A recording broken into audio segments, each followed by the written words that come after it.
This O Steve comes to us from Derek Thomas. Hey A&A, here's another O Steve. Back in the day, some of our dads had that ridiculous collection of on VHS that had some of the following vixens in them, which some of us might remember, and Aries may or may not have smashed. Read them fast, Aries. Okay, Misty Dawn, Nina Hartley, Tracy Lords, Nikki Charm, Christy Cannon, Heather Hunter, Jenna Jameson, Stormy Daniels, Debbie Diamond, Ginger Lynn, Dolly Buster, Amber Lynn, Candy Kane, Baby Posey, Veronica Hart, Megan Lee, Jennifer Pepper, Angela Kelly, and last but not least, everybody jerked off to her, Vanessa Del Rio Steve. Rio Steve. Rio Steve. Oh. Vanessa Del Rio Steve. Gotcha. Play the music. Spears and Steinberg. You know what the it is? Aries and Andy. Chew and the jerk. You know it's time to get this work. The real raw, gutter, uncut, cold. No political corrections. Always sleep. Being awoke. We discuss politics and jokes. Scribe, we lit. There's levels to this before you was on your mama. Aries Spears don't give a fuck. We talk about race a lot, racism. Much love to my loyal bag holders. Rollers, loaders. We got them in the folders. The whole world on our shoulders. Spears and Steinberg. Yeah. PS title, movie title, Cat on a Haunted Roof, which has now been changed to with a nice trimmed bush. Starring Paul Newman as Brick, Elizabeth Taylor as Maggie Polick, and Burl Ives as Big Daddy. Any of that ring a bell to you? Yeah. Yeah. Some of those stars are still working it today, though. Ooh. Christy Cannon. Really? Nina Hartley. Cannons ain't blaring like they used to. Quite sure of it.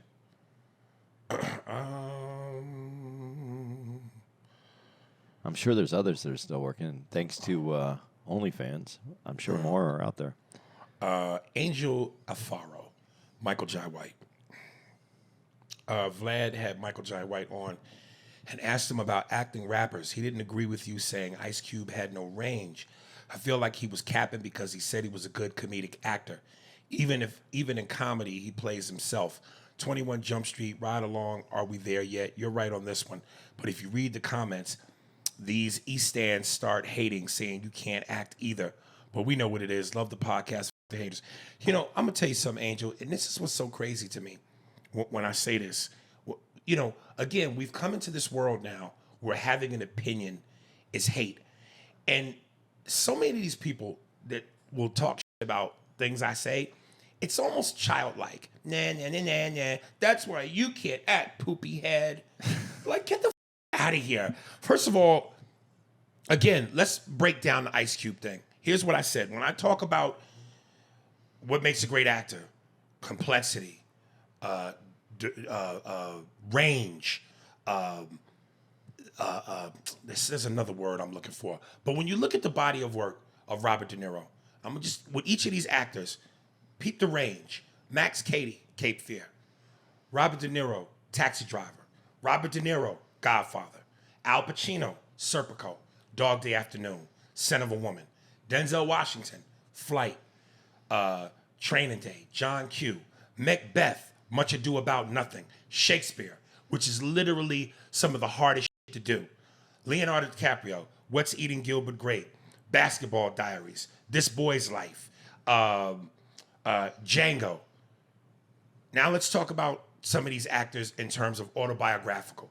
Jamie Foxx, Ray. Denzel, Malcolm X. Or Stephen Biko in Cry Freedom. Angela Bassett as Tina Turner.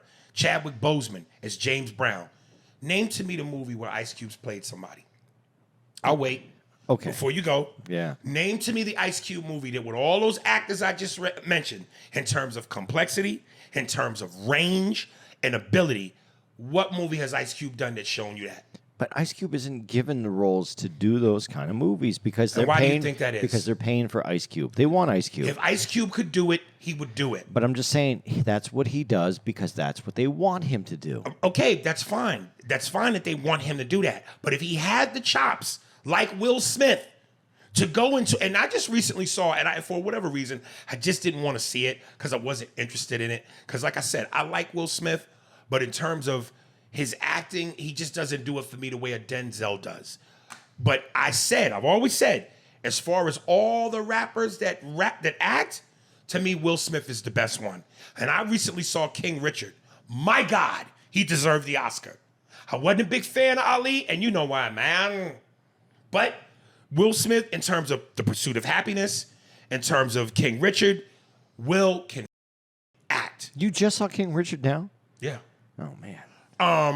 That's a good movie. Ice Cube don't have it like that, man.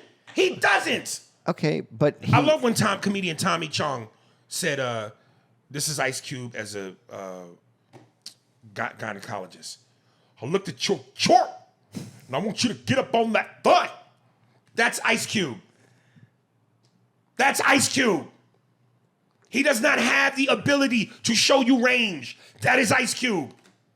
And because I'm pointing something out that is a fact, I'm a hater. I'm a hater. And now you want to question, well, nigga, you can't, when was the last thing you acted in? Don't worry about that. I can act too. And I've been in some movies. So get the out of here with that. I just said I would agree that all his movies are of a single note, but they're paying for that note. That's the note that they want.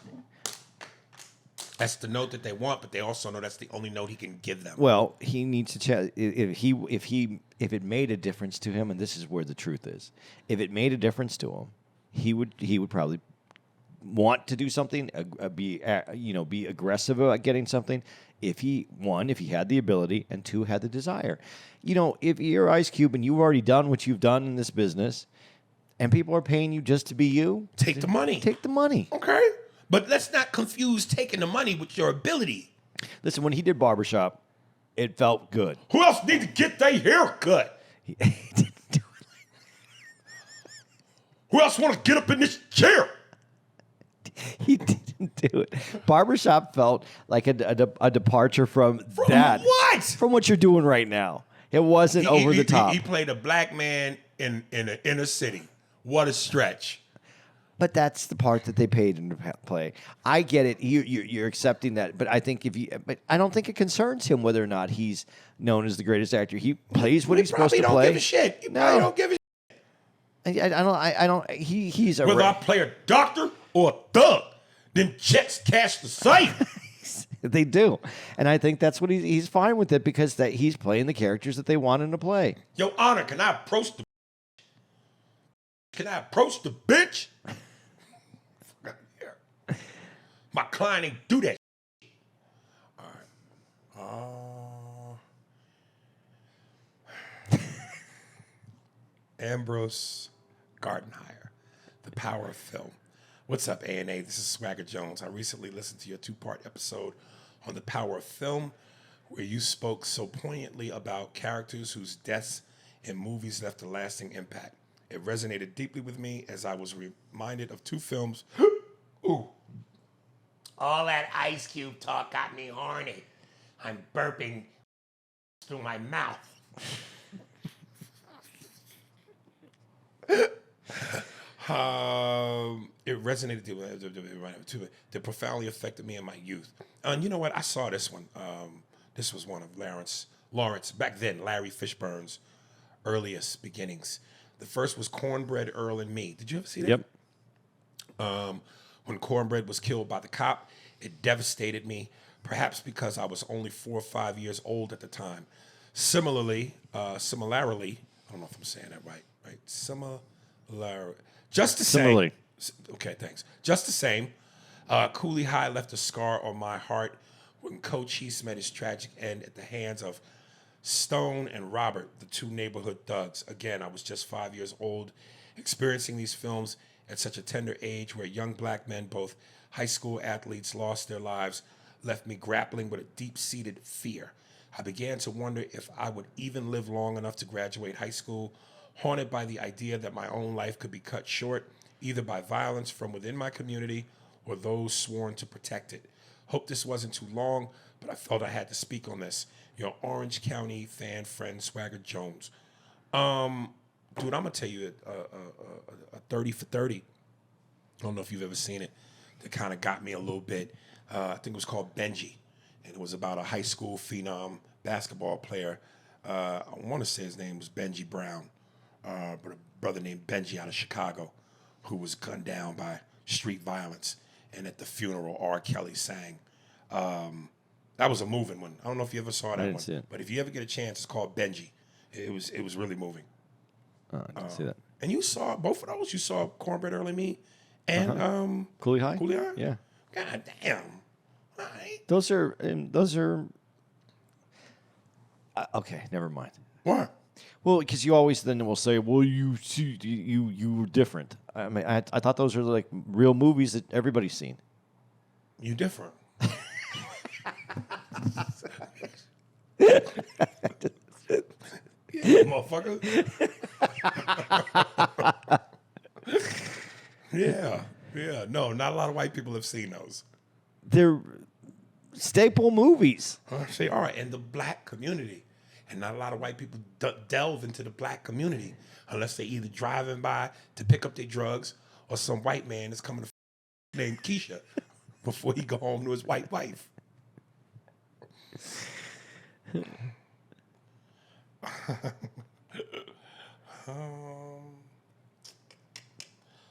Walter Tisdale. Hey guys, love the show as always. But as I'm listening to part 2, I hear you rant about the woman being bad on purpose and heard you about Casablanca. The Ingrid Bergman character was married but had the affair with Humphrey because she thought her husband was dead, killed in a German camp. The reason he was so heartbroken was because she sent him a Dear John letter and went back to find her husband when she heard he was alive.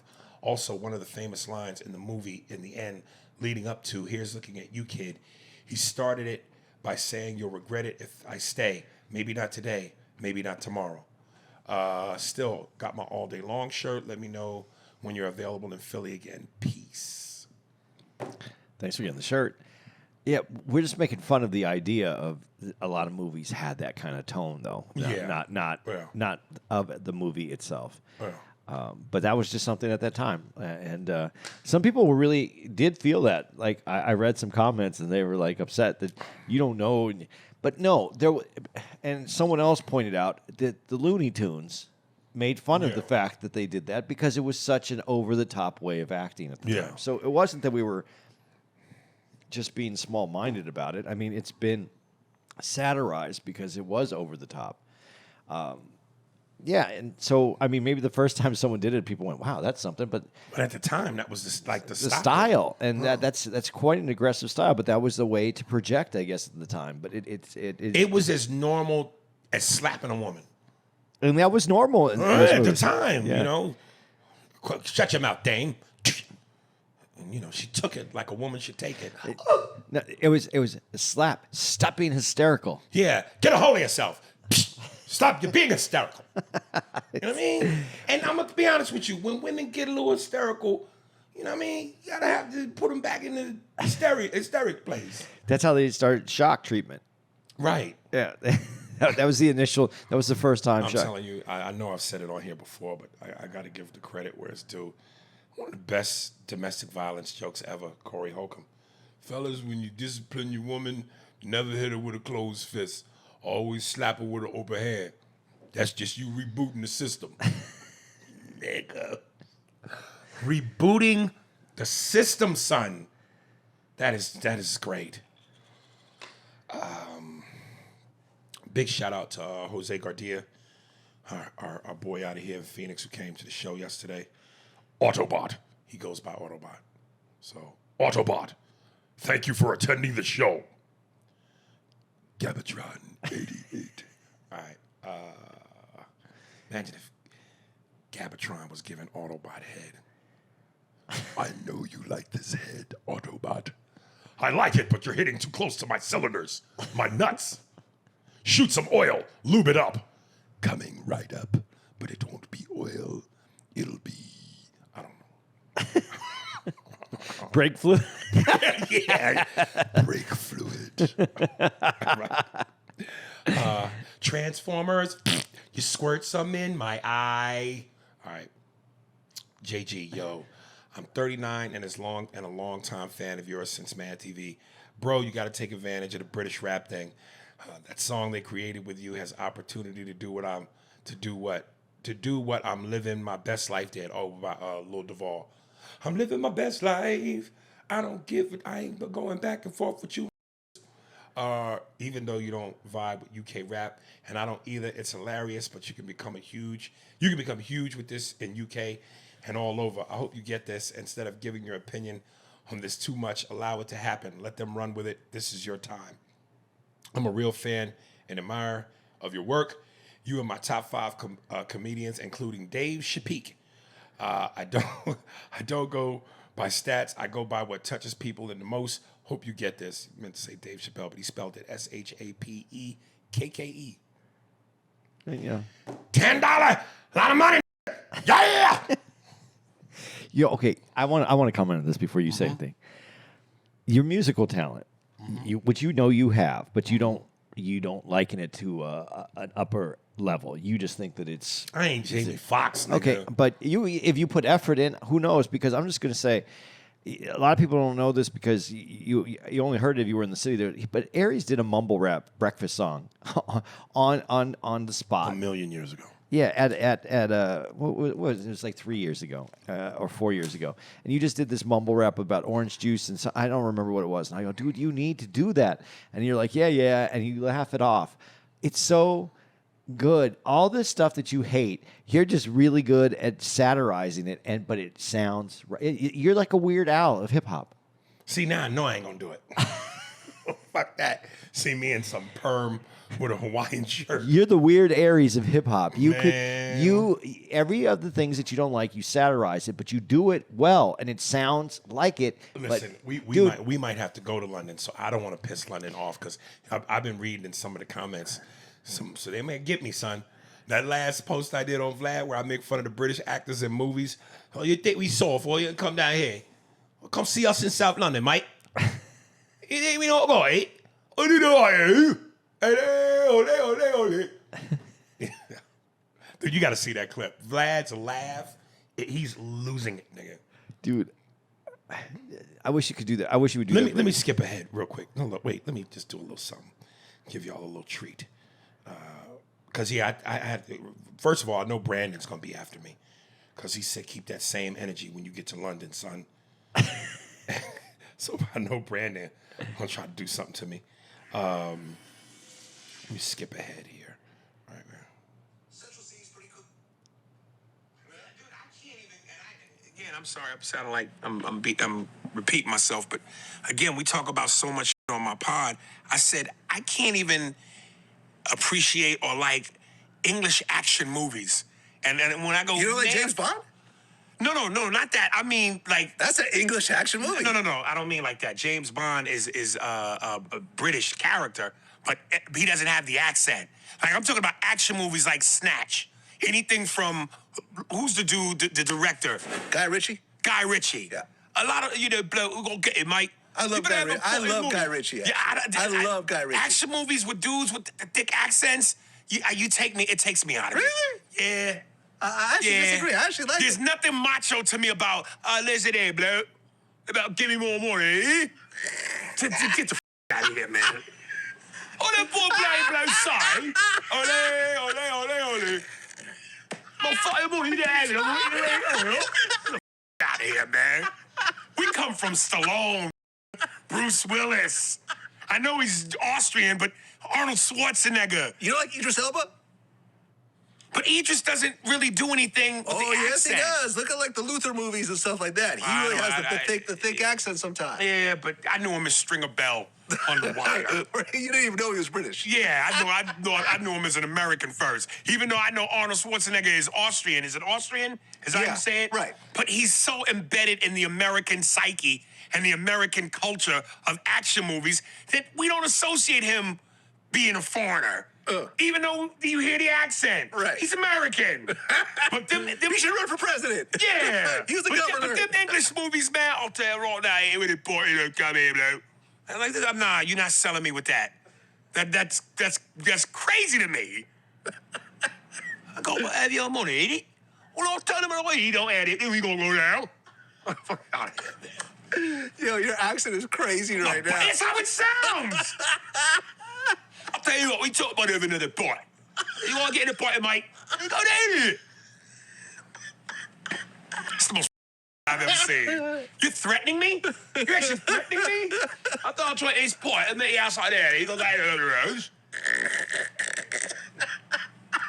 I can't stomach an hour now. So I got London on my head right now, man. Dude, I don't understand though why you don't get into that flow though. It's great. The Pinky Blinders, all that stuff that you didn't like, it's good. Dude, because I again, we come from Chuck Norris, Stallone, Wesley Snipes, Arnold Schwarzenegger, Bruce Willis. We are the dream team when it comes to action. Yeah. So for you to sell me on what you talking about, mate? Oh, see that guy right there, you know, so get the You out of say here. that at the same time you say Stallone. Give Stallone. Yeah, but I'm American, you know. So it's not an accent, it's America. it's just as goofy sounding. When we reach down in our patriotic pride and we go USA, you don't even think about it. You turn into Stallone. USA. America, you know, we got the biggest dicks and the heaviest nuts. You can't f with our nuts. If you just listen to it, you get into the flow of it, and it does takes you a minute to just get into it. It does, because it's definitely when the thicker that accent is, you're like, what? I speak this language. What was that? But I feel the same way when I'm listening to certain American actors that I'm like, what the f did he just say? And Stallone is one of them. Yeah, but he's our. Come on, man. He's our red, white, and blue. But it's so you're missing out on so much. Rambo, Rocky, that's our red, white, and blue. You know what I mean? Hey, if you don't like Sly, f you. I'm the red, white, and blue. I just imagine like Boston sounds that way to English people. Those Boston accents when they hear that in England, it has to sound. Guys, kid, they don't know how to party like we do. They drinking pints. What the is a pint? You drink the whole bucket. You put a keg to your face and you go till you pass out. They don't. What are they talking about over there? All right. Oh, here he come. Watch out, girls. He'll beat you up. Oh, here he come. He's a woman beater. We ain't heard from him in a minute. Ronald Williams. What's up, A&A, Aries? I know it's been a while since I've written in, but Aries, let me ask you something. I know you think us regular people are stupid, but why is it when someone says something to you negative, you go off about them working a regular job and have a boss? Like, that's a bad thing. I get it. You do way better than the average person financially, but why on people who work a 9-to-5 like that a bad thing? I'm pretty sure 95% of people come, period. He puts a period. You. I wish you beat up this dialogue like you beat up the nigga.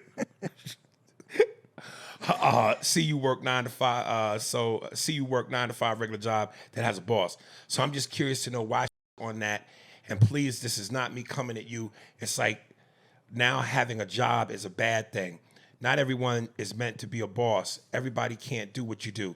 What you do is skill, real talk. Ronald, let's get something straight. And I can't even believe I have to say this to you.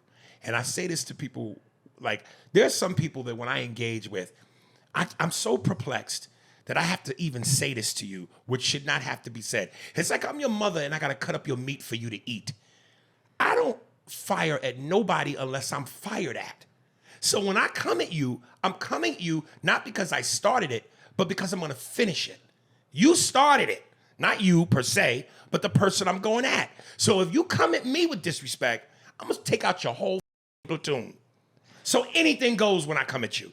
No, and you've never come at anybody. What he's saying about the job and people who have a 9 to 5. You've only said when people who say, you Aries, you wash. Yes, you washed up.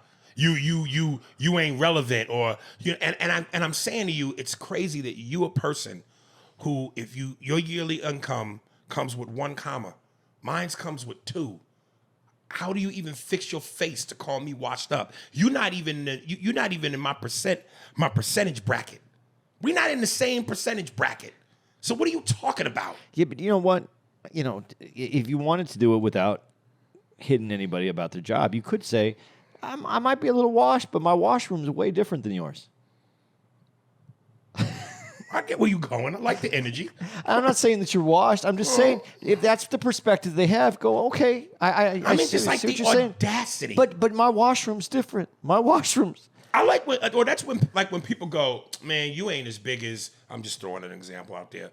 You ain't as big as Kevin Hart. All right, but you're not as big as neither one of us. Yep, that's what I mean. So by why what you you're saying. worried about me not being bigger than Kevin? You're not bigger than me. We both better than you. So what the are you bringing that in? How is that? What is that? What is that supposed to mean? But you know what? This is what's bothering me. Worry about getting your up before you worried about me and where my is against that man or anybody that's bigger than me. You know, the thing that I think is missed a lot of times, and again, I'm going to go back and say something about my uncle, and I brought this up in a podcast recently because it's been bothering me that we are so focused on what we get out of what we do instead of getting something out of what we do. You don't need. It's nice to have a nice car. It's nice to have a nice house. It's nice to have money in the bank. It's nice to have, but it's also nice to feel good and relevant about what you do. I think teachers don't make the most amount of money. And I see some teachers that are beautiful people, and their spirit's beautiful. They're happy. They're driving a Honda Accord or their Camry, and it's nice, and they have a family, and they're taking care of kids, and they're making the world a better place. And they're happy with that. And I'm happy for them, and I feel their soul and their happiness. What is it that if we're only going to stand on what we have, what we make, what we look like to others, how does that make us worth anything? I don't care about what I look like to other people. I care what I feel about to me. And I'm proud that I at a late time in my life, after a divorce, losing a business, being down. I was down, and I had 2 boys, and I fed them, I clothed them, I picked them up, I brought them to school, I did everything I could, and then I showed them at a different age in my life that I could still stand up and go do something that people didn't think I could do again. And I might not ever make it to any high plateau in this business. I may stay right around where I'm at, but I showed my kids that if they have the effort and they want and they have the desire, they can do anything when they want to in life if they put their mind to it and work hard and feel good about themselves. And I just don't understand when we get into this like wash conversation and people are like, well, you're this, and then they bring up like you said, Kevin Hart, you're comparing 2 things that you're not. Why don't you work on being happy with yourself and what you're doing? You're not trying to bring anybody else down if you're happy with yourself. And this is what's bothering me right now. I'm very bothered by this. I'm bothered by it so much, Aries, that I consider not doing this shit anymore because I'm tired of talking to people that have this attitude that only what they have makes them. Who you are makes you, not what you have. What you have can be taken away at any time. Any time. And Uncle Aries shows his 2 Steinberg nephews who his daddy ain't.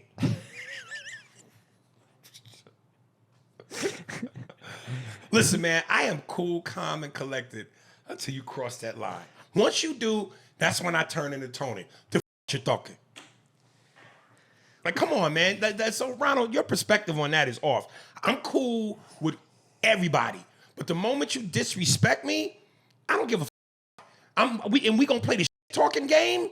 Yo, all gloves is off, man. All gloves is off. People, I just wish people looked at life differently, man. I'm sorry. I'm just really, I'm tired of this. This argument sucks. Brian Lindsay. Oh, my God. Konnichiwa. Hey, guys. First off, I still love listening to the pod every I thought week. you just said that. I didn't know that was the title there. Yeah, yeah. Konnichiwa, bitches. No, but oh my God. Yeah. Is the No. Yeah. They'll love every week and look forward to Wednesdays and Thursdays. Excuse me, for the new episodes. Oh God. Okay, now that we got that out the way, Kamala Harris's name is pronounced Komala. Like the thing a lot of the listeners forget to put in their emails. Oh, Kamala. Oh, Kamala. When they are going off on Andy. Also, I'm going to what did I say, Kamala. I be saying Kamala. You know what? I've heard her name so many times. You know what I say now? Harris. I just say Harris. I don't have to worry about it. I don't think about it. Kamala, let's call the whole thing off. Also, I'm going to try and make this short and sweet. Kamala Harris has started a lot of policies and programs, one of which being Back on Track, wherein first-time defendants aged 18 to 30 would plead guilty to nonviolent crimes in exchange for getting a job or going to school, performing community service, and making use of social workers. Only 10% of the participants would wound up back in jail or prison. There's a lot more I can say about her and how she has actually helped the community, but as I said, I want to make this short as possible. I look forward to coming to the show at the Improv in Kansas City on September 21st. Love you guys. See you soon. P.S. Andy, you better not put mustard or white bread when you eat our barbecue. There is no need for that kind of disrespect. Well, come to think of it, you may need something strong and weird to take the taste feces off your fingers since you don't use washcloths. Dude, I washed myself in the shower. It's clean, man. I You don't better understand not why put- you think a dirty towel in your ass is clean. I don't get the. You better not put mustard on white, White bread. bread. Oh, if you eat it on barbecue. But Kansas City is known for white bread. And let me tell you something, dude. You barbecue me some Polish kielbasi, and I put that on white bread. Oh, mustard's going on that. But Kansas City is known for that. Mustard goes with smoked sausage. First of all, I don't put mustard though on my barbecue. Like on the kielbasa, I Kielbasa, might. yes. I might.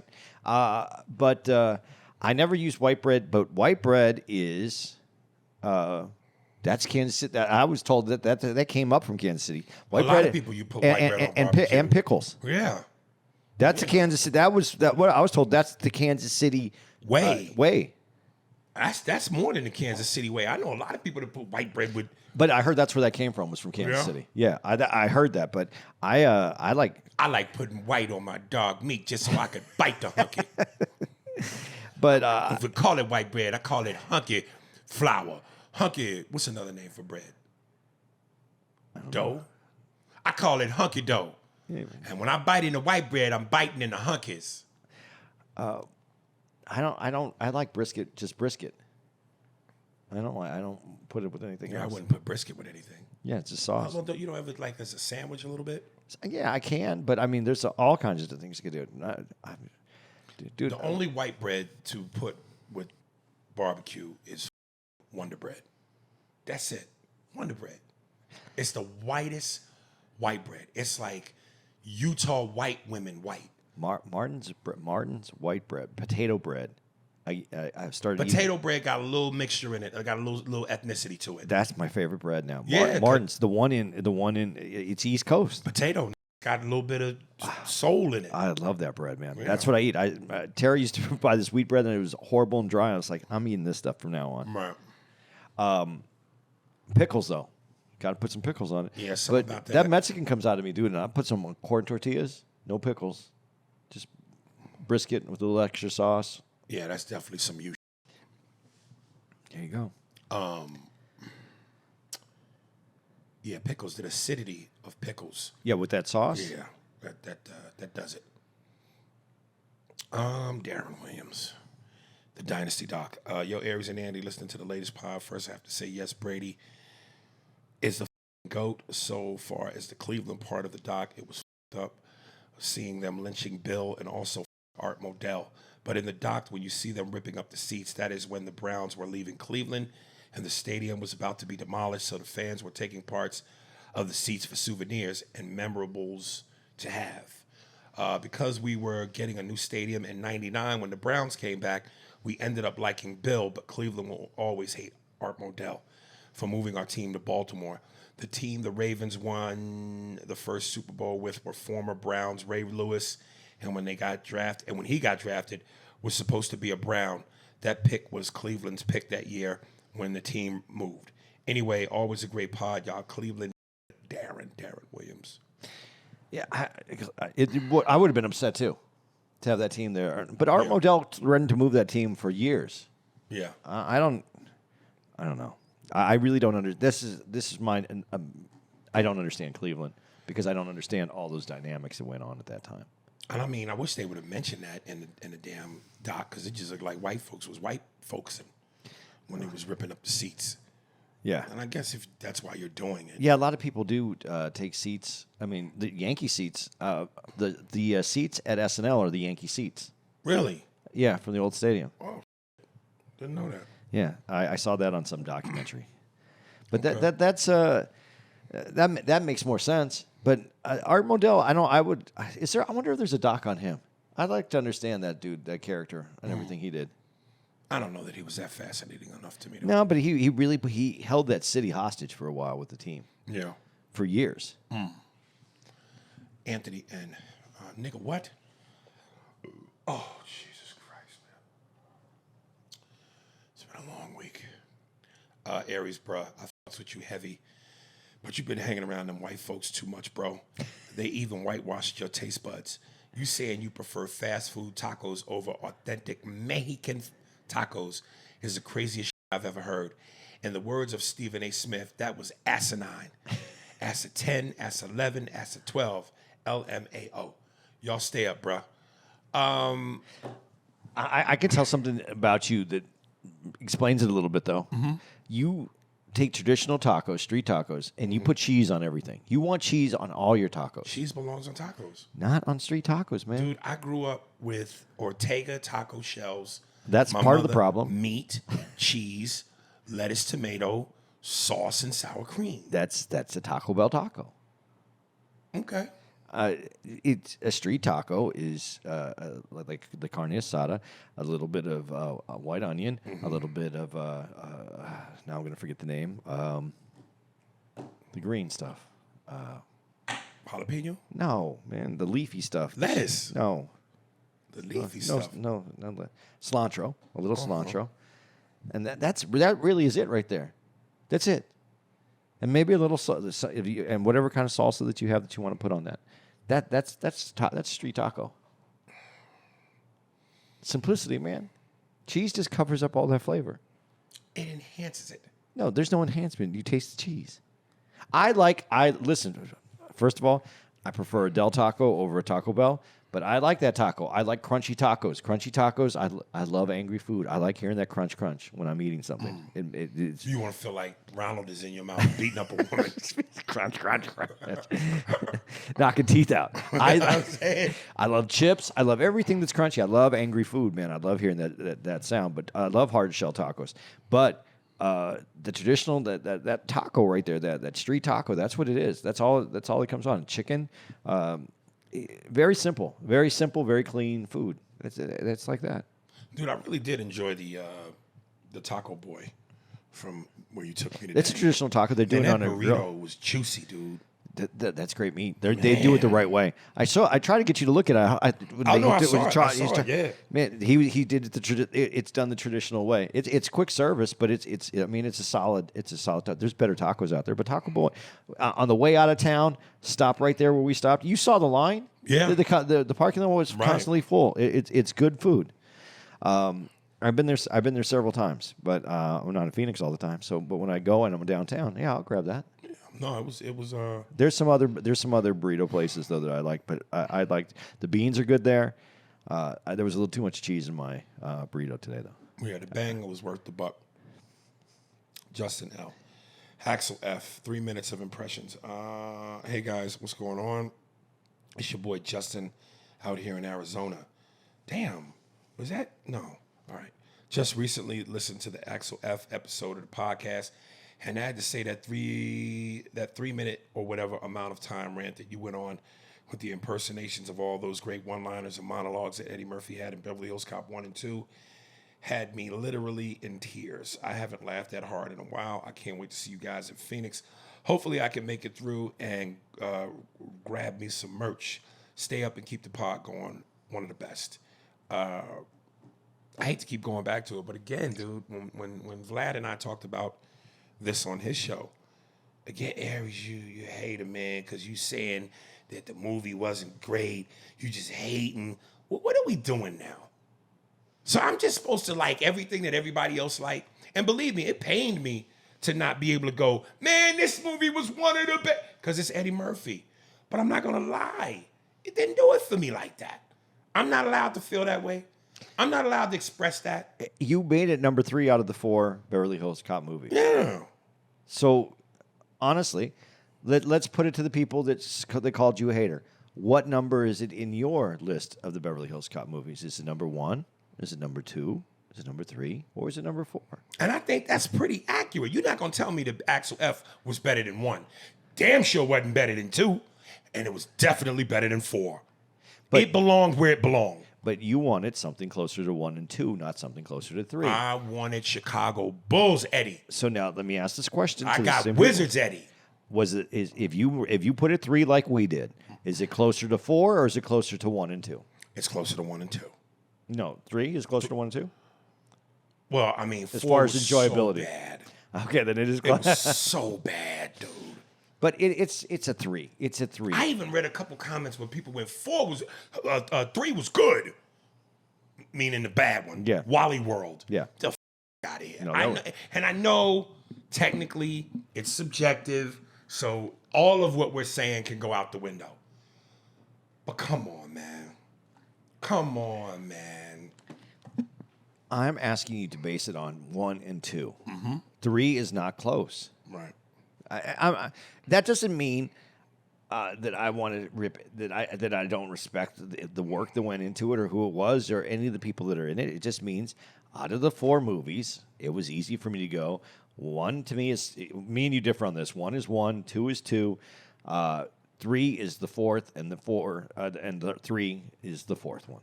Listen, if you wanted to argue between Godfather 1 and 2, which is the better movie, that to me is a complicated fight. I could see how that would be well, not for me. 1 is the shit. But I could see for some people how that's a complicated fight. Eddie Murphy, Beverly Hills Cop 1 through 4, that's not a complicated fight. No. It's not a complicated fight. So, but it's easy to take Godfather 1, 2, and 3, and 3 is 3. right. Because the connection, and this is why I think that you have the problem with this last one. In Godfather 3, the character was no longer connected to the original character. He was older. They were doing it from a different perspective. He wasn't really connected. He was Wizards Michael Corleone. Yeah, he wasn't connected Right. anymore. Again, this last one, he wasn't. They tried to put him in the jacket. They tried to do the whole thing. And Eddie changed the laugh. It wasn't connected. It wasn't connected. Yeah. Tell me like his father. I got problems with the commissioner, young man. You don't make it any easier. Michael, now they will fear you. Maybe they should fear you. That line is one of the best lines. Yeah, yeah. But dude, for me, 1 and The Godfather, dude, there's never been a movie with a horse head scene that tells you, that tells you the whole, I'm gonna make an offer you can't refuse. He refused the offer. This is the new offer. You know what I mean? Horse today, your head tomorrow. My father made him an offer he couldn't refuse. He said either his signature or his brains would be on the contract. That's my father, Kay. But that's not who I am. The movie sets up everything. 2 can't be made without 1. So that's. I know a lot of people like 2 better. 1 is everything. I never had to see 2 after seeing 1. I'm glad it's there, but the movie one said everything. All them niggas up in Harlem driving the Cadillacs. You know, Papa never discussed business at the table. Shut up, Connie. Don't you ever tell her to shut up. Hey, you know, Sonny, maybe after dinner we could. We never discussed business at the table. Come on, man. It gave you everything. That little farce you played with my sister. You think that could fool a Corleone? Just don't tell me you're innocent. It insults my intelligence. No. Who told you to finger us? Parzini. Oh, come on,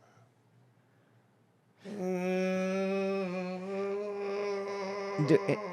If you look at Pacino when he's delivering those lines, when he's Intense. the dark eye, he looks The like a shark. He intense. looks like a shark's eyes. Come on, man. How do you do that when you're acting and your eyes look black as like a shark? And he didn't have to yell. He was up close. Just, only don't tell me you're innocent. It insults my intelligence. And he says, makes me very angry. Just don't tell me you're innocent. Insults my intelligence. Makes me angry. Yay. The out of here, man. Come on, man. What's your point? I was just about to say that scene doesn't work if it's the yelling Al Pacino. Tell me who fingered you. It makes me very angry and insults my intelligence. Like, come on, man. He would. I don't know who did it. Come on, man. Ah, God. It's not business, Sonny. So I fuck it up, but I gotta memorize that part too. Okay, let me read one more, and then we gotta skedaddle. Wait, do that in the 20s voice for the movies. Yeah. Let me read one more, because we've got to skedaddle. Why are you speaking like that, Brad? You're acting hysterical. Get it together. Brad Butler, yeah? I tell you, no, Brett, I didn't. I tell you. I saw you. I looked at you through the window, and just before you blew him, you yelled, "Oh, Ronald Williams." So I'm going to do to you what he does to women. Get a hold of yourself. All right. Xavier Henderson. Happy 600 episode. Season nuts. Are we at 600? Yeah, I think so. No. Yeah. Really? Yeah, man. We're doing 2 of these a week. Give me a little bit of Ali. Yeah, man. Yeah, man. I do 2 a week, man. We're getting there. I think we're at 590 something. No, I think Let me look right now. I'm gonna beat you to it. Watch this. Yeah, you are, because I don't even know. I moved all my We're stuff. at 598. Okay, so we're going to be at 600. This one will be 600. Yeah, okay. Oh, well, then this comes right on time. Yeah. How did he know? What's up, Aries and Andy? I haven't written in a minute, mostly because there are a few emails of mine Aries hadn't read. And I get it. Some emails are a lot more long-winded and take more time to answer than others, to which I also notice y'all are getting through less emails. Other than that, Andy, man, when people come at you in the emails, you got to put your nuts on the table, and you should say something like, "You kiss these kosher and tahine seasoned nuts." Due to being a Jewish Mexican. No Diddy, though. Just a suggestion. Also, Aries, you mentioned a new intro is coming a while back. When can we expect that? Also, badge holders, where y'all at? Especially Farrah. She gone, dog. She gone. We should have, that's when Steve could put in the clip from Boys in the Hood. Y'all want to see a dead body? Keep on trucking, y'all. Wizard Kelly voice. Wizard Kelly, y'all. Yeah, even ran foots, went through the woods. We couldn't find her. Man, he came out the woods. I don't see her.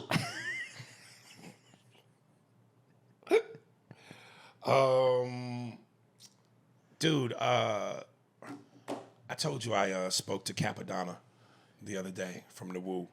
I'm going to call him up and ask him to give me some Woo-like intro music. I think that's what we should do, maybe in time for the 600 or 1,000. We're still 400 away. But I'd love to get something by Capadonna, man. The Wu-Tang Clan B. I'm sitting here going, it's one thing to know someone, and the other one is, are they really going to do that? What, would he really do that? Yeah. He called me. That's why Peter Guns and I know, but it's just such an ask. not when motherfuckers like you and they respect you. Oh, I don't know what that feels like. Oh, come on. You got a friend in me. Who's that dude that always sings those songs? Like he sang it for Major League Cleveland. He's got Randy Newman. Randy, is that him? Yeah. You got a friend in me. He sound like That's the short people guy. yeah. Short people got nobody. Yeah, he sounds. That guy sounds.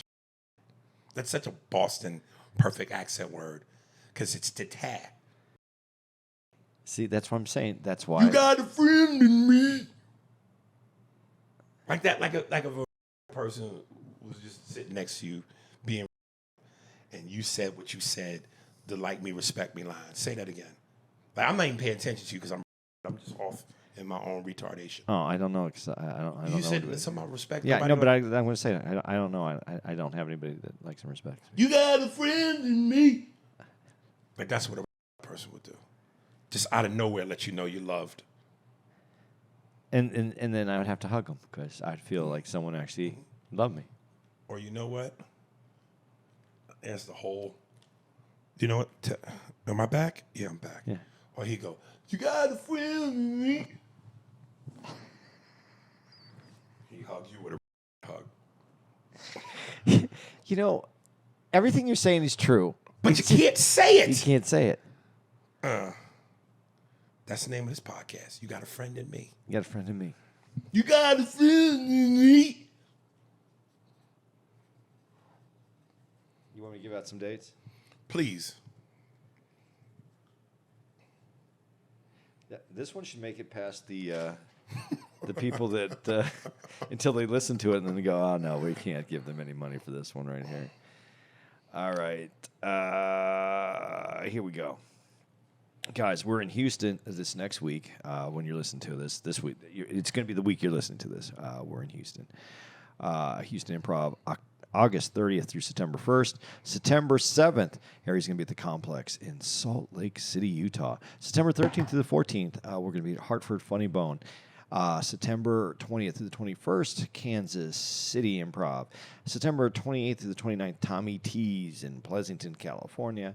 October 4th, Royal Oak Music Theater in Michigan. One night only. October 5th, we're going to be at the Apollo Theater in NYC. That, again, is one night only. October 11th through the 13th, we're going to be at the Improv in Orlando, Florida. October 17th, one night only at the Vancouver Playhouse in Canada. October 18th through the 20th, Spokane Comedy Club. October 25th through the 27th with the Improv in Tampa. October 31st through November 3rd, Chicago Improv. November 8th, one night only, Hawaii Theater.